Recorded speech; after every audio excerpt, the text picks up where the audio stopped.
خوش آمدید ناظرین و سامعین، آج کی کہانی بھی آپ سب کی آنکھیں کھول دے گی۔ یہ سچ بیانی ہے ایک ایسی لڑکی کی جس نے اپنے باپ سے بغاوت کی کیونکہ اس کا باپ اس پر سختی کرتا تھا اور ظلم کے پہاڑ توڑ دیے تھے۔ ایسے ظالم باپ کی بیٹی نے کیا قدم اٹھایا اور پھر کیا برا انجام ہوا اس کا، یہ سب جاننے کے لیے ہماری ویڈیو کو آپ کو لازمی مکمل دیکھنا ہے۔ گزارش کرتی ہوں پہلے ہمارے چینل سعید وائس کو سبسکرائب کر دیں اور بیل کو اس کے ساتھ ہی ضرور پریس کریں۔ دولت تو سب کے پاس ہوتی ہے، مگر جو حال ملک یاسر کے گھر والوں کا تھا وہ کسی کا نہیں تھا۔ کرن، شمیم اور راحیل تینوں کو بچپن ہی سے کڑی نگاہ کے پہرے میں رکھا گیا تھا۔ ہر طرح کی صحبت سے بچا کر رکھنے کی کوشش کی گئی تھی۔ اسکول سے کالج میں جانے کے بعد شمیم اور کرن کو بلا مقصد گیٹ سے باہر نکلنے کی اجازت نہیں تھی۔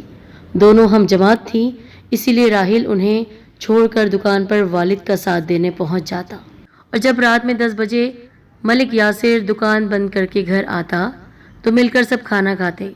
رات 11 بجے سے پہلے کھانا اور سونا ممنوع تھا۔ ملک یاسر کے بنائے گئے قوانین کی خلاف ورزی ناقابل معافی جرم تھی، کیونکہ وہ ذرا سی بات پر اس طرح چیخنے چلانے لگتا جیسے قیامت آ گئی۔ یہی وجہ تھی کہ جب وہ گھر پر موجود ہوتا تو یوں محسوس ہوتا جیسے گھر آسیب زدہ ہے۔ بات بے بات گالی دینا اس کی عادت تھی۔ ایسے میں ایک آسانی یہ تھی کہ وہ فجر کے بعد ناشتہ کرتا، کچھ دیر خبریں دیکھتا، پھر دکان پر چلا جاتا۔ راحیل یعنی اس کا بیٹا جب اسے گاہکوں سے بات کرتے ہوئے دیکھتا تو حیران رہ جاتا، اتنے میٹھے لہجے میں گفتگو کرنے والا گھر میں جلاد کے روپ میں کیوں نظر آتا ہے؟ وہ اپنے آپ سے سوال کرتا، اسے کوئی جواب نہیں ملتا۔ راحیل جو کہ کرن کا بھائی تھا سارے دکھ جھیل لیتا، مگر ایک ایسا غم تھا جو اسے اندر ہی اندر کھا رہا تھا، اس کی محبت ہیرا، جس کے لیے وہ ساری دنیا سے لڑ سکتا تھا، مگر اپنے جلاد باپ سے لڑنا اس کے بس کی بات نہیں تھی۔ کیا فائدہ ایسی مردانگی کا؟ میں لڑکی ہو کر بھی ہر محاذ پر ڈٹ جانے کو تیار ہوں، اور تم؟ ایک دن ہیرا نے تانا دیا، تم نہیں جانتی میرے ابا کو۔ چنگیز خان، ہلاکو خان اور ہٹلر تینوں کے مزاج کو اگر ایک جگہ رکھا جائے تو اس سے میرے ابا بنتے ہیں۔ تو کیا ہوا؟ جوان آدمی ہو، پڑھے لکھے ہو، کسی جگہ جاب کر لینا۔ تم نہیں سمجھو گی ہیرا، میں بہت کمزور انسان ہوں، مجھ میں ہمت نہیں ہے اپنے باپ کے سامنے سر اٹھانے کی۔ مجھے گھر سے نکال کر وہ روز میری ماں کو تانے دیں گے۔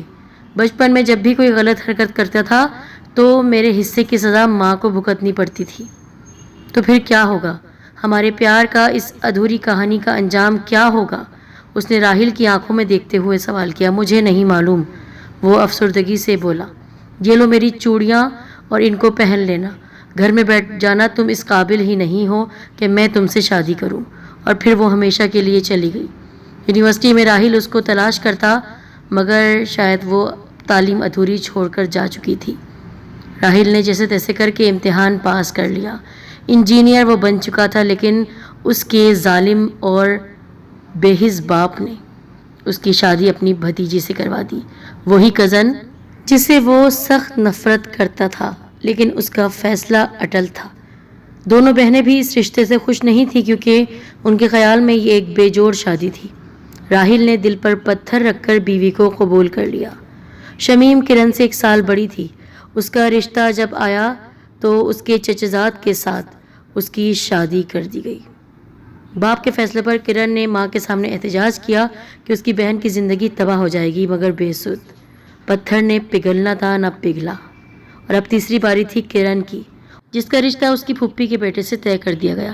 وہ پھپڑ گئی، یہ جانتے ہوئے بھی کہ سامنے اس کا ظالم باپ ہے۔ زندگی میری ہے ابا، گزارنی مجھے ہے، آپ کو نہیں۔ اللہ کا واسطہ، 2 زندگیاں تو آپ تباہ کر چکے ہیں، اب مجھے برباد نہ کریں، اس نے تلخ لہجے میں کہا۔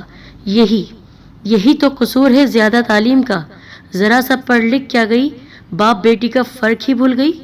کچھ اندازہ ہے کہ میں ملک نصیر کو زبان دے چکا ہوں، اب اگر چوں چرا کی تو میں تمہیں آگ لگا دوں گا، سمجھا اسے، خون ہی گندا ہے، پتہ نہیں کس۔